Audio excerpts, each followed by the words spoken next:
Hamma achi geenyutti garuu nu daawwadhaa nu eega. Dubbii san jalqaba beeksisee mata duree keenya jalatti gaaffii jalqabaa kan ta'e sanattiin deebi'a milkeessa kallattiidhumaan. Amma faannooni maqaa faannootiinis haa ta'u faannoo isa kamiin iyyuu haa ta'u weerarri hin geggeeffama yeroo garagaraatti. Gaafa iddoo tokkotti weerarri geggeeffamu yookaan immoo ajjeechaan namoota irratti gaafa raawwatamu keessumatti Oromiyaa keessatti gaafa Oromoon miidhamus faannoon akkas godhee kan jedhu keessumatti yeroo dhiyoodhaa asitti faannootu akka godhe kan jedhu oduunsaa baay'ee cimeetu rukutama naannoo Biltsiginnaati. Duraani yoo isaan dhufanii godhanis shaneetu godhee jedhu. Amma dhiyeenya kana keessumatti erga Piriitooriyaatii garuu faannoodhaa jedhu. Faannoon sana jechuun hidhattoonni naannoo Amaaraatii dhufan yookaan faannoo dhumti mataan isaayyuu kana gochuudhaa fi ragaa baay'eetu jira warri akkas godhanii hin jiru. Faannoon sun garuu kan eenyuutiidha amma dubbii. Maaliif faannoon tokko duwwaa miti? Kan eenyuuti? Faannoon sun kan jedhu ilaaluu qabnaa jechuudha. Amma waan laman si gaafadha milkeessa wal duukaa. Jalqaba dubbii faannoo dhumti intarestiin Oromiyaa irraa qabu jira moo maaloodha wanti dhimma faannootii fi Oromiyaa walitti hidhe ilaa jalqabumarraan jedhaan amma waa'ee lolasa achitti ta'eefas ta'e itti deebina waan ta'eef. Maalti kan walitti hidhe tokko. Lammaffaa maaliif xumura dhabe dubbiin kun milkeessa? Baay'ee galatoomi. Egaa duraan dursinee waan haga ammaatti weerara gaggeeffaman yoo ilaalle maaliif akka inni xumuramne irraa dubbachuu dandeenya. Lolli kuni kan inni eegale wal yaadachiisuuf bara yaadi keessa daangaarraan Oromiyaan daangaarraan bara yaadi keessa daangaan weeraramuu hagas mara hin turre. Bakka tokko lamatti jiraachuu mala garuu bara yaadi waggaa 27 guutuu Oromiyaan daangaarraan hin weeraramu. Daangaawwan Oromiyaa irraan kan weerarri eegale kamiseedha jalqabeetu dachee Oromoo kamisee jechuudha kaaseetu Wallagga Bahaa, Horroo Guduruu Wallaggaa, Shawaa Kaabaa Salaalee, Shawaa Bahaa Karrayyuu naannoo kana karaa daangaatiin wal qabatee kan Beenshaangul Gumuz Matakkalittis hin dhumna. Weerarri kara daangaan kan inni itti caale erga Abiyyi aangoo qabatee keessattuu bara 2019 as erga Biltsiginnaan hundeeffamee fi erga maddamariin labsame kaasee Oromiyaa irra ibiddi qabate. Amma Wallagga Bahaa, Giddaa Ayyaanaa, Kiramuu, Haroo aanaan tokkos jirti achuma. Achi ceetu aanaalee Horroo Guduruu hundumachuu dandeessa. Shawaa Kaabaa, aanaa Darraa, aanaa Qimbibiit, Abbichuu fi Nyaa, Shawaa Bahaa immoo dhuftee Karrayyuu kuni bara Asaamminoo Tsiggee kaasee weerarri walirraa utuu hin citiin ture. Amma egaa faannoo jedhame egaa amma dhiyoo kana asitti akkuma ta'etti erga Piriitooriyaa waliigaltee TPLF fi Abiyyi Piriitooriyaatti godhanii asitti maqaan faannootti kenname. Isa dura Amaari kana godhee waanuma akkasii daangaarraan wanni kun godhamee jedhama as ga'e. Ilaa amma wanni ilaaluu qabnu faannoon Oromiyaa keessatti waan ta'etu jira. Oromiyaa keessatti Abiyyi akkuma aangoo qabateeni hundee bu'uura hawaasummaa barbaadaa ture. Oromoo faana walitti dhufuu hin dandeenye. Maddamarii fi Biltsiginnaa gaafa jedhu Oromoon fuularraa garagalfate. Yeroo sana eenyugaa illiitii Amaaraa miti kan deeggaruu jalqabe Itoophiyaanistoota Biraanuu Naggaafaatu karoora baasanii maali karoora walii galaa biyyaa baasnee sii kennedhanii isa wanni Abiy faana dhaabbatan. Andaargachoo Tsiggeefa. Amma yeroo sanaa kaasee wanni ture naareetiiviin naannoo Amaaraa irratti akka inni gaggeeffamu godhamaa ture. Asaaminoo Tsiggeerraa kaasnee yoo laalle naareetiivii Abiyyi wal fakkaate dhageetu. Yoo yaadattu yoo ta'e Abiyyis wanni seenaa Itoophiyaa durii nan deebisadhee Haile Sillaasee maal kana ijaaruu jalqabee wanni gama sanaanis godhamu golmu wal fakkaataa. Sana booda Asaaminoo Tsiggee fi Abiyyi wal dhudha'an. Kanaaf lolli darraarraan eegalee aanaa Qimbibiit faana sirriitti waan beekuu fi xalayaa si'a meeqa waajjira dhaabaatti barreessee, waajjira muummicha ministeeraatti, waajjira pirezidaantiitti barreessee aanaa Qimbibiit magaalaa Shanoo gaafa humni addaa naannoo Amaaraa Asaaminoo Tsiggeen hoogganamu qabatu Shawaa Kaabaa jechuudha. Lakkii lafti kuni lafa Oromooti maaf kana goonarraa haa kaasamu. Lakkii Asaaminoo Tsiggeen isatu seevii nu godhaa. Isatu TPLF nurraa dhoowwaa. Kanaafuu ittiin dubbatiina lafa haa qabatanii jedhanii gaafsan. Achirraa kaaseen beeka gaanama. Gaafa isaanii milkeessa dhiifama haasaa keetti fufta. Ati Qimbibiitiin Asaaminoon dhufee qabatee jennaan maaliif qabate jettee gaafannaanitu Asaaminootu nu oolchaa Qimbibiitiin haa qabatuu jedhani jechuudha. Akkas xalayaan barreessee jira. Xalayaan biiroo lafaan ture yeroo sana. Biiroo lafaa taa'e waajjira dhaabaa damee baadiyyaa Awwaluu Abdiidha. Damee baadiyyaattiin kallattiidhaan Awwaluu Abdii godinoonni si laallata. Lafti aanaa Qimbibiit magaalaa Shanoo Asaaminoo Tsiggeen qabateera. Humna addaa naannoo Amaaraa dhufee qubate. Lafti kun lafa Oromiyaati. Booda rakkoo uuma. Wanni kun yeroodhaan haa dhorkamuu jennaan innis callise. Pirezidaantii Shimallistuu dhufe. Shimallisitti barreesse. Innis hin dide.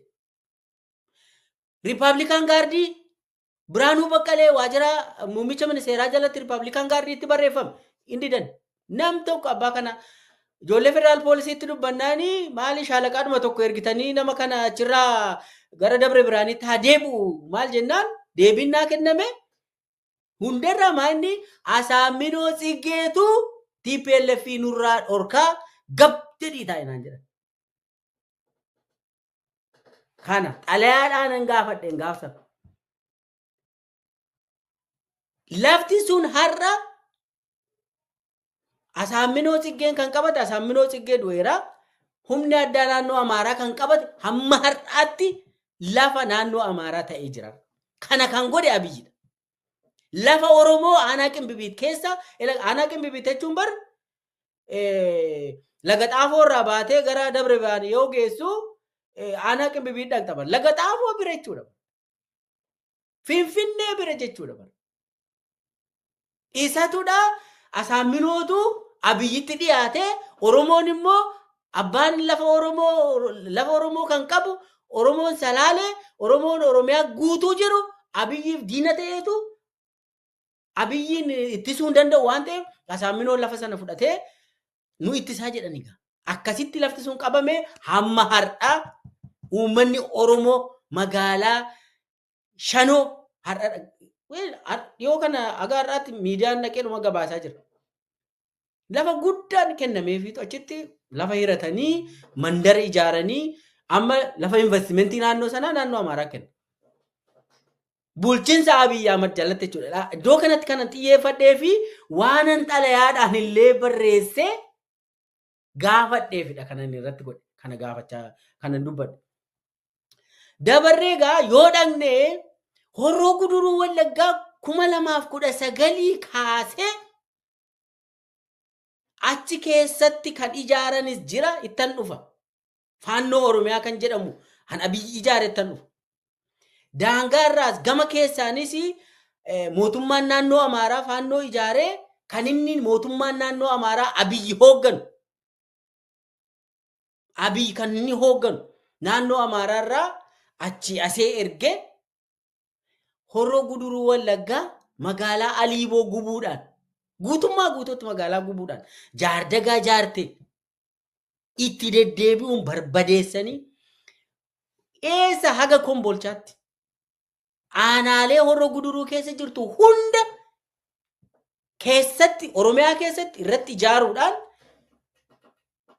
naannoo Amaaraarraas fiduudhaan Abiy Oromoo Horroo Guduruu Wallaggaa keessatti Wallagga Bahaa keessatti Kiramuu Giddaa Ayyaanaa ka Guttin ittan deebi'a. Guttin Naqamtee Funyaan jaladha koona Guttin aanaa Guttin. Achitti isa faannoodhuma jiru. Achuma keessatti faannoo Oromiyaa ijaaraniitu ofii ijaaraniitu naannoo Amaaraatii dhufe immoo jedhaniitu gabaasa godhu. Inni naannoo Amaaraa mootummaan naannoo Amaaraa faannoo qaba. Kanaaf Wallagga Bahaa Horroo Guduruu 2019 kaasee aanaalee sana buqqisanii ajjeesanii jiraatti gubanii morma muranii waa hunda nu agarsiisan jiraatti gubanii. Isa dhiyoo kana immoo darraatti basumaan jedhanii hin dubbadhu sana. Mucaa xiqqoo mootummaan naannoo Amaaraa Abiyyiin hoogganamu waan sana godhee viidiyoo isaa immoo nu agarsiisan. Viidiyoo isaa immoo mootummaa naannoo Amaaraatu gadhiisa. Caasaa naannoo Amaaraatu gadhiisa. Kanaaf wanni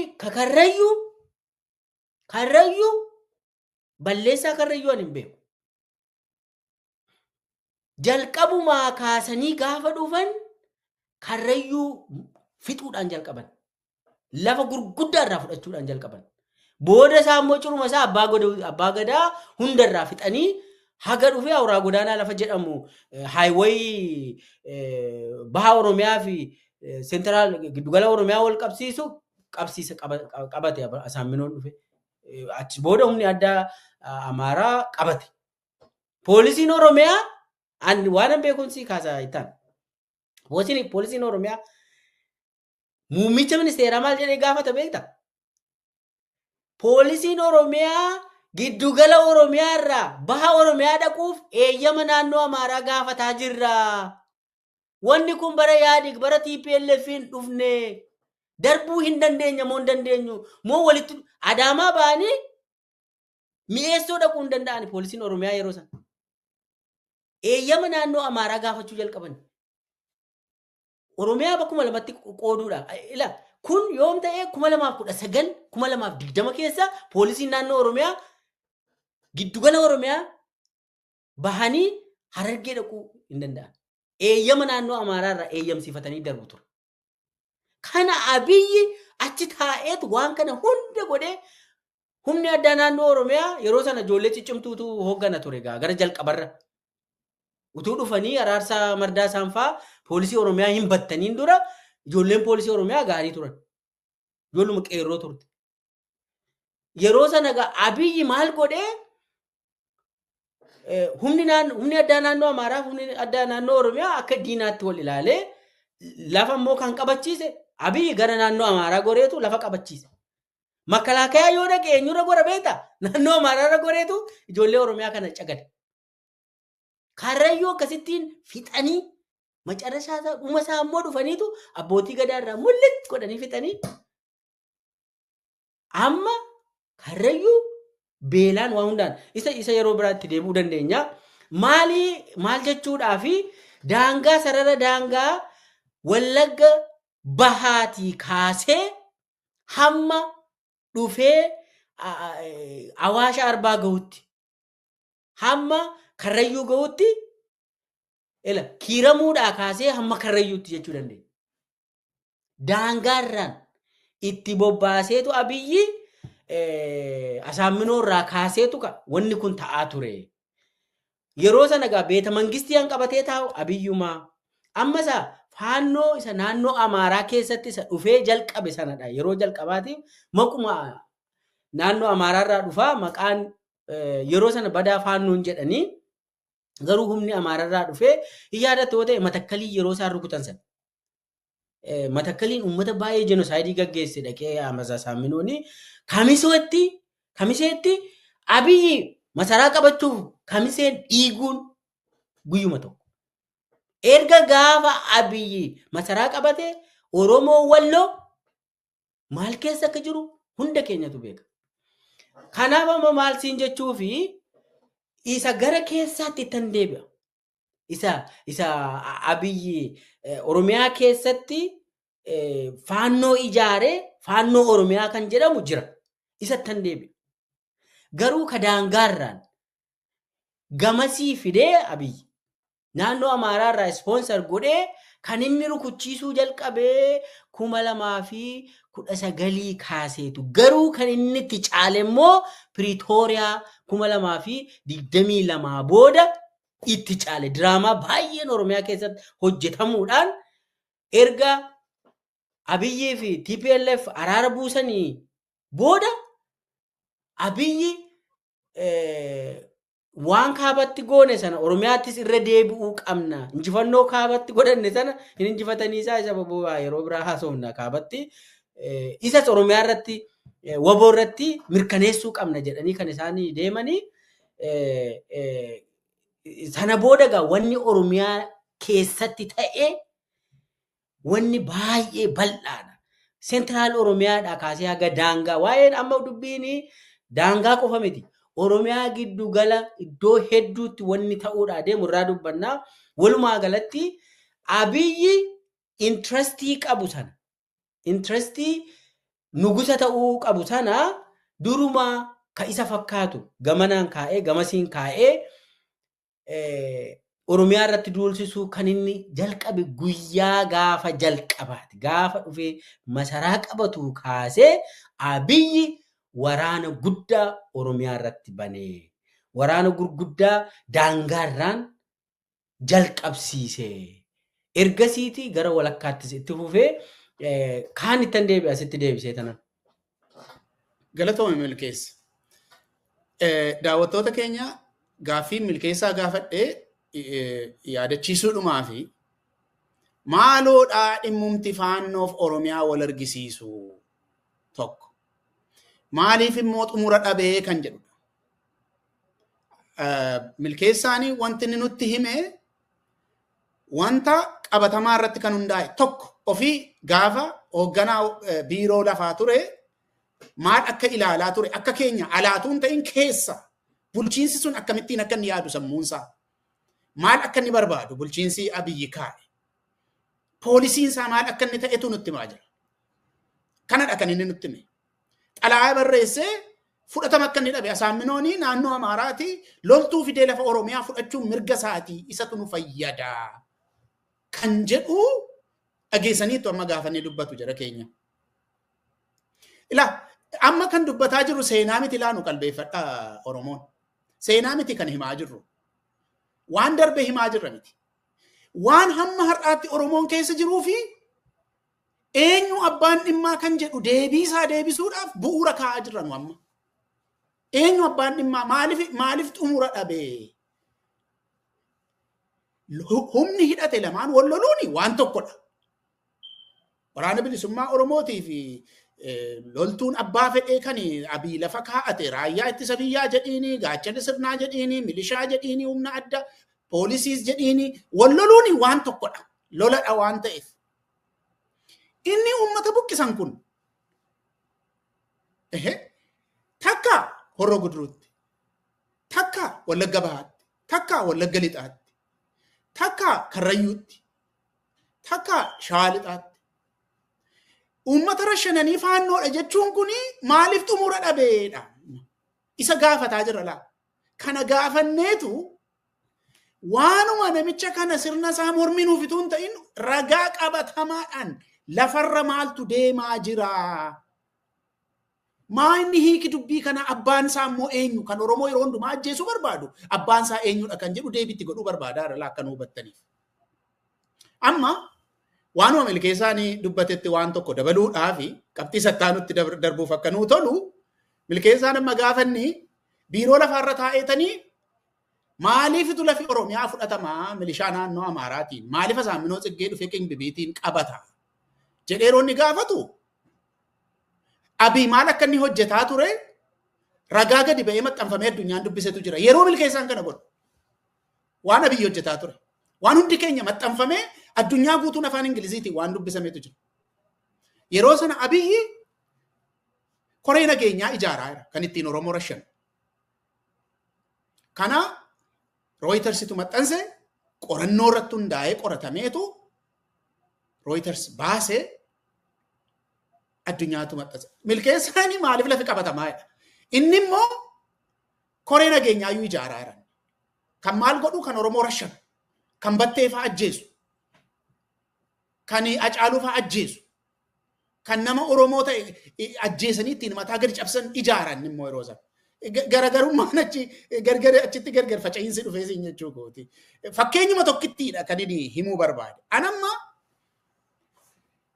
akkani haasaa keerraa hubadhetti faannoo dhumti waan jiruuf yookaan immoo faannoon naannoo Amaaraatii mirga Amaaraatiif lola kan jedhu waan jiruuf miti weerarri Oromiyaa irratti kan itti fufee. Nama Oromiyaa keessaa dhimma qabu abbaa dhimmaatu jira. Booddee itti dhufna keessoo Oromiyaatti waan hojjetamaa jiru amma nan dubbadha isa booddee milkeessaan gaafadha. Ta'eewwan ta'aa turan dhiiga uummati keenya dhiige madaa uummata keenyaan dubbanna tokko.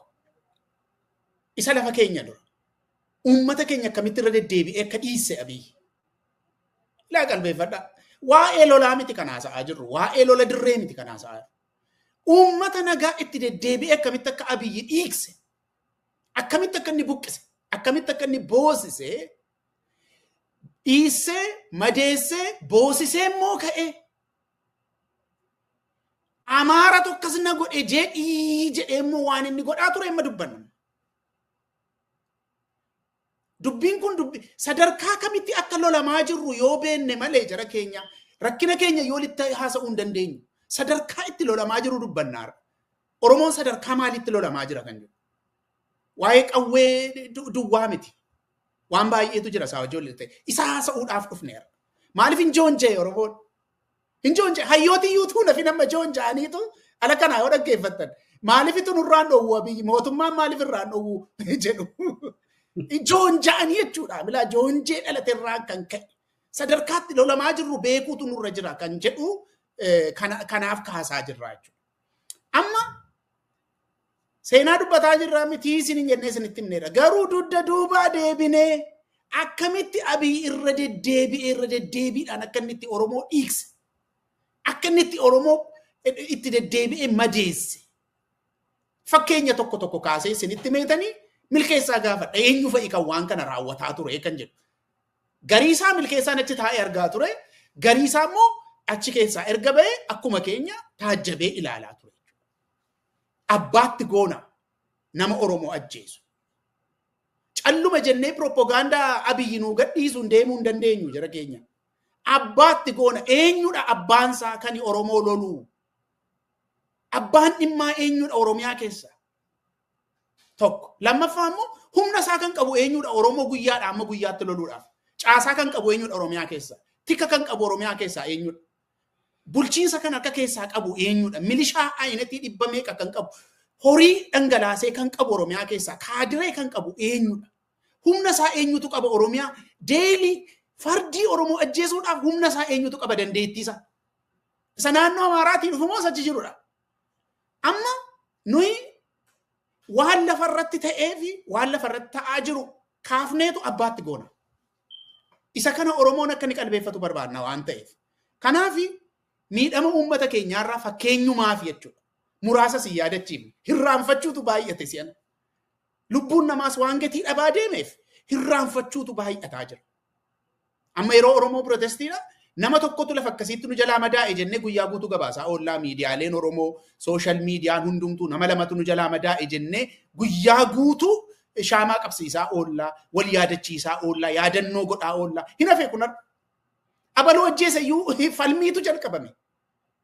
Falmiitu jalqabame eenyutu ajjeese kan jedhu Abdul Jabbaar irratti falmiin ka'eera eenyutu ajjeese kan jedhamu jara keenyaa yaadattoote. Abdul Jabbaariin eenyutu ajjeese Abiyyiidhaan miti kan jedhu qofa falmiitu ture yaadattu. Hacaaluu ajjeesee ka'ee ko Abiyyi Oromoo wal falmisiiseera. Oromoo warra akkasiitu ajjeese Hacaaluu jedhee. Joonjee Oromoon itti gale. Kana keessaa hin ba'amu taanaanii jara keenya. Diina kee qulqulleessitee alaammattee hin beektu taanaanii miidhama keenyu dubbachuu hin dandeessu. isa dhaqanii nu dubbachuu barbaannu. Kanaaf muraasanii isin yaadachiisa. Wanta qabatama Oromiyaa keessatti raawwate wal yaadachiisuun barbaachisaadha. Tokko 2019 2020 irratti loltoonni naannoo Amaaraatii dhufan Karrayyuu weeraraniiru. Ilaama dhugaa uummata keenyaa dubbannaga. Waan ta'ee jechuudha. Abbaa godhes abbaa ergates waliin dubbanna. Karrayyuun weerarame. Isa booddee 2022 keessa immoo awuraa godaana lafa jedhamu lafa erga milkeessaan kaase loltuun naannoo Amaaraa dhufee qabate. Intersectionii qaxxaamura daandii kanii godinaalee Oromiyaa wal qabsiisudha awuraa godaanaa bakki jedhamu kun. Loltuu naannoo Amaaraatu dhufee qabate milishaa 30 ajjeesan yeroo sana milkeessa yaadattoo ta'e milishaa dhumta Oromiyaa iyyuu 30 ajjeefamee konkolaataa baay'eetu saamame jechuudha. Isa booddee 2013-14 akka biyya sanaatti immoo deebi'ee Wallagga Bahaa uummata 200,000 ol buqqaafame. Loltoota kan naannoo Amaaraatii ergamaniif naannoo sanatti hidhatanii taa'aa kan jiran loltoota afaan Amaaraa dubbatantu kana raawwata. Amma laa nuyi dubbii baalarra bubuusuuf miti kan. Dhugaa Oromoos dubbanne, abbaa godhes dubbanne, abbaan dhimmaa eenyu akka ta'e Oromoorraa dhimma kan qabu eenyu akka ta'e isinitti himu. Kana duwwaa miti. Ammas akkuma lakkoofsa bashaa kanatti darraatti 2016 kana bashaatti waan ta'e argitaniitu. Afaaniin dubbachuunsaa baay'ee namatti ulfaata. Mucaa namaa basumaam jedhanii qalanii viidiyoo baasanii agarsiisanii. Eenyutu godheedhani? Faannoo godheedha. Kan nutti himu eenyu? Mootummaa naannoo Amaaraatu viidiyoo baasa. Kan hiikatti kennu immoo Shimallis fa'i. Warra Abiyyii fi kootii baatu. Oromoon immoo isa qabateetu faannoon kana godheedhee ganama amma galgalaatti walitti yaachuu. Godhee ta'uu danda'a faannoon. Abbaa dhimmaa barbaanna garuu. Eenyudhaa dhimma sana kan qabu kana gochuudhaa fi dhimma kan qabu eenyudhaa kan jedhutu isinitti himuu barbaada. Waan Gujiitti ta'aa ture irra deebineen dubbanna. Gujiin lafarraa buqqifamee manni gubamee milishoonni itti naanna'anii yeroo sirban viidiyoo isaa immoo baasanii yeroo nu agarsiisan hin yaadattu. Gariin isaa milkeessat achi turte gaafa nama shaneedha maatii shaneeti waan ta'eef ajjeefamuu qabu buqqa'uu qabu yeroo jedhaman yeroo itti dubbattu dhagayeera. Achi turteetta dhattee daawwattee agarteetta. Amma kana duwwaa miti gaa Oromoo irra deddeebiidhaan lafarraa buqqisu. Irra deddeebiidhaan dhaqanii rashan.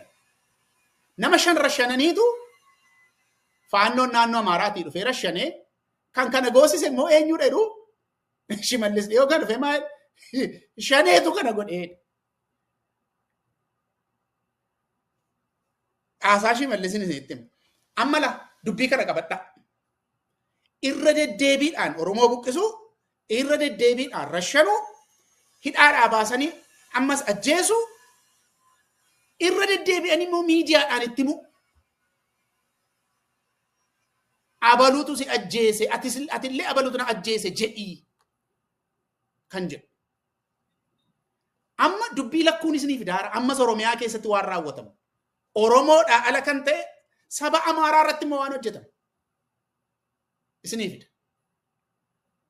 Saba Amaaraa irratti immoo Oromiyaa keessatti waan hojjetamuun isiniifidha. Lakkuu dhalaa dubbiin kun. Kan ajjeefamu Oromoodhaaf Amaaraa ta'u malee dubbichi lakkuu abbaa tokkicha qaba wantichi. Abbaan isaa tokkittidha. Kanaaf akka inni kunis wal biratti akka inni yaadatamu kanaaf barbaadu. Gaafa Hacaaluun ajjeefamu iddoo garagaraatti deemanii ajjeesanii ijoollee Amaaraa. Iyaadattu Shimallisi kantiibaan magaalaadhaa Shaashamanneetti maalii nagaan buustu ennaan gab jedhi daqiira fi afaan keen banini akka inni jedheen Shimallistu jedhe. Ilaa qabadhaa dubbii kan. Kan ajjeefame uummata nagaadha dhuguma wanti sun. Wanti sun dhuguma. Dhaqanii ammasii akka biyya sanaatti 2014 keessa natti fakkaata Wallagga Bahaa keessa achi immoo darbanii ammas gara Shawaa Lixaa keessa uummata afaan Amaaraa uummata Amaaraa buqqisan. Dhufanii maal jedhan? Shaneetu kana godheedha. Shaneetu kana godheedha. Egaa inni isaan shaneedha jedhan yoo ijoollee Oromoodhaaf loltu yoo ta'e har'a miti kan isheen dhalatte. Kaleessas turaniini har'as jiru yeroo hundumaayyuu gochuu danda'u kana. Humna isaa qabu kana gochuudhaaf yeroo hundumaa. Garuu yeroo hundumaa gaafa ibsa baasan kottaanuu qoradhaa dhimmi kuni qaama walabaatiin haa qoratamuu isaanii jedhu dhageenya. Abiyyi immoo hiyyoon ta'uu isaa jedhu dhageenya. Kanaaf eenyu akka godhee beekamaadhaa isiniin jechuu kooti. Isa booddee Shawaa Bahaa keessatti naannoo Zuwaayitti waan ta'e yaadatta. Abbootii amantaa dhaqanii rashanan. Eenyudha jedhanii? Shaneetu immoo dhaqee rashaneedha. Abbootii amantaa rashananii jarri kun immoo afaan Amaaraa haasa'u. Shaneetu rashaneedha. Waan himaa irruuftu jira laa dubbii kana jara keenya. Har'a miti kan nu jalqabe. Gaafa Abiyyi dhufe jalqabe nama rashanuu. Oromoo rashananii Amaaratu si rashanee. Amaara rashananii Oromootu si rashanee. Kanaaf dhuma dhabee isiniin jedhaa irra laa. Dhuman qabaatu hamma Abiyyi barcuma sanarra jirutti dhuman qabaatu. Oromiyaa keessattis Oromiyaadhaa alattis Amaara ajjeesuun. Oromiyaa keessattis Oromiyaadhaa alattis Oromoo ajjeesuun. Gaafa ajjeesan immoo Amaaratu si ajjeese jechuun. Amaara ajjeesan immoo Oromootu si ajjeese jechuun. Dhuma dhabeera. Kana gidduutti uummati kun joonja'ee nageenyi itti dhaga'amuu dadhabee akka jilgeenfatuuf jechuudha. Ati kottuu nurraa dhowwii gooftaa nuu ta'ii. Abiyyi ituu Oromoodhaaf nagaa hawwee. Fayyummaa ituu hawwee fi Oromooni jalqaba hin mormetuun ta'in Abiyyiini hin simateeni. Hundi keenya kan yaadannu miti deemis keessa. Hin simateeni. Amma waa'ee madda marii maraannaan madda marii booddeerra dhufe. Dura garuu Oromooni hin simate bara. Hin sirbe. Ituu Oromoodhaaf nagaa yaade Abiyyi gaafa sana hammata ture. Gaafa sana ofitti qaba ture. Gamasii gamanan ilaalinaa. Anis kan keessanii rakkoo nageenyaa waliin taaneetu furraa. Mormiin abbaan fedhe mormuu danda'a. Garuu uummataaf nageenya buusuu yoo barbaade uummati isa bira goree ture jechuudha. Uummata isa bira goree kanarrattitu koree nageenyaa ijaaree Abiyyi. Hin barbaaduu deeggarsuma keessanii kan jedhe Abiyyidha dura malee Oromooti. Oromoon abbaa gadaa gadi baase, siiqqee gadi baase, namni tokkoyyuu ittiin dubbattanii jedheen. Sirbatti galee kan kootii ana keessaa tokko kan ta'etu barcuma bulchiinsa olaanaa Itoophiyaa fudhatee mucaa kootii jedhe. Abiyyi immoo as galagaleetu lolatti bane. Uummata nagaa kanatti. Kanaaf Oromooni Abiyyiin jala jilgeenfate illee nagaa hin argatuun isiniin jedhaa jiraan. Ilaa uma dubbiiti kun. Mootummaa tokko jala jilgeenfatanii nagaa argachuun waan tokkodha. Hin argattu Abiyyiin jalatti. Hin argattu. Tasayyuu argachuu hin dandeessu. Argiteetta kaa waggaa 7 dhawooti. Waan ji'a tokko ji'a lamaan sitti maaramte. Waggaa 7 guutuu walitti fufiinsa ammoo. Bara dargii Oromooni ijoollee isaa jalaa qabanii waraanatti geessuun na jiraatu iyyuu malee. Warra hidhataniin lola loluun na jiraatu malee. Naannoo lolli balamutti Oromoo miidhuun ha jiraatu malee. Hojii koo jedhanii Oromoo qeerraa buqqisuun hin turre. Oromooni mootummaan qaba jedhee mootummaatti gaafa waa iyyatu hin dhaga'ama. Amaarris eenyus. Maaliif uummata sana bulchanii harka keessa galfachuu maleessa eenyummaa isaa cabsanii lafarraa balleessuudhaaf karoorri lafarra. Abiyyi garuu yooti jala jilgeenfatte si ajjeesa, yooti wajjiniin hin hojjedhette si ajjeesa. Hiriyaasa Lammaa Magarsaatiif nama hin taanetu Oromoodhaaf taa'i. Waa'ee maaliitii kan inni dubbataa jiru? Nageenya naa kenna, jala jilgeenfadheen nageenya naa kenna yoo jette jechuu kooti bilaan. Jilbeenfatanii koo dhiisanii lakki ani nan dhiisa waanuma gaaffiin qabu hunduma isaa nan dhiisa. Nagaa naa kenni ba'een galaa jechuun ituu jiraateen Abii nagaa namaa kennee sun waan tokkodha jechuu kooti. Hin barbaadu Abii sana. Sitti agarsiiseera irra deddeebiidhaan. Qubsumni Oromiyaa jedhamu ituu jiru Abiyyi hin barbaadu deeggarsa Oromoo. Sabni eenyummaan qaba, eenyummaan koo eenyummaa Oromooti. Afaan Oromoon haasa'a, seenaa mataa koon qaba, aadaa mataa koon qaba, akkanitti seenaa koo hiikkadhuun qaba. Ijoollee koo seenaan barsiisuu barbaadutu jira. Qabeenya koo irratti abbaa ta'a. Dinagdee Oromiyaa irratti anatu murteessa. Saba jedhu hin barbaadu Abiyyi. Saba cabee jilbeenfatee waan nyaatullee dhabee waan nyaatuufillee isa gaafatu barbaada. Oromoo akkasii barbaada Abiyyi. Akka inni Tigraayin godhaa jiru kanatti laala. Tigraayin waan inni keessa jiru laala. Lola gootummaadhaan lolee ammas furmaatan arganne. Hin argadde Tigraay furmaatan arganne immoo. Tigraay yoo furmaatan arganne Oromiyaanis furmaata argachuu hin danda'u Abiyyi wajjin. Hin danda'u. Tasayyuu hin danda'u. Maaliif Abiyyi mootii moototaa akkan hin taane gufuu guddaa kan natti ta'e Oromoodhaa kan jedhu qaba. Kanaafidhaan torban sadiituun ta'in naannoo Amaaraa dhaqee sabboontummaa Oromooti kan rakkina fide biyya kanatti jedhe. Kan inni himate. Amma dhugaa uummata keenya dubbannee hin findhulaa madaa uummata keenya arge fakkeenyan isiniif kaase maleeni dubbannee hin findhu hin dhumu. Garuu gara ijoo dubbii keenyaatti deemna milkeessa. Ijoo dubbii kanatti gaafa deemnu lola adeemaa ture kana. Buqqa'iinsa, ajjeecha, eenyudha kan raawwatu qaamaan Oromiyaa keessatti milkeessa isa sila daangaarraa as weeraramuugaa dubbanne amma tokko. Isa daangaarraan dhufee Oromoo rukutu dubbanne. Isa alaa dhufee Oromoo weeraru dubbanne. Mee amma isa keessaa immoo haasofne isa alaa dhufu wajjin wala qabsiisnu. Abbaa sitta goonu. Eenyudhaa irra deddeebiidhaan kanii Oromoo buqqisu mee fakkeenyaaf waa'ee faannoo bara 2019 sila kaafte sana kaasiitii faannoo Oromiyaa ittan deebi'a jette sila naa kaasiitii magaalota Oromiyaa keessatti ajjeechaa raawwataa turan keessumatti yeroo Hacaaluun ajjeefamuu jala ga'uuf erga Hacaaluun ajjeefame yeroo Oromoon hiriira ba'u dugda duubaan ba'anii Oromootti qawwee tokko suufaat ture yaadattuu jara keenya amma moo dibbii kana irraanfattaniittuu.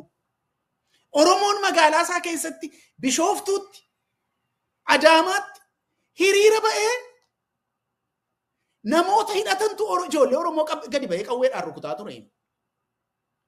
Yaadattu moo irraanfattu kana. Eessaa ba'ee qawween sun? Milishaa Oromiyaati kan Oromoo tokko isaa ture. Moo milishaa naannoo Amaaraa dhufe moo eenyudha kan qawwee ijoollee Oromoo tokko ijoolleen Oromoo gaafa seen hiriira baatu waan fedheefuu baatu. Abiyyiin deeggaruu baatu, Abiyyiin mormuu baatu. Eenyudha kan mana keessaa ba'ee uffata siviilii uffatee kan ijoollee Oromootti tokko isaa ba'e eenyudha?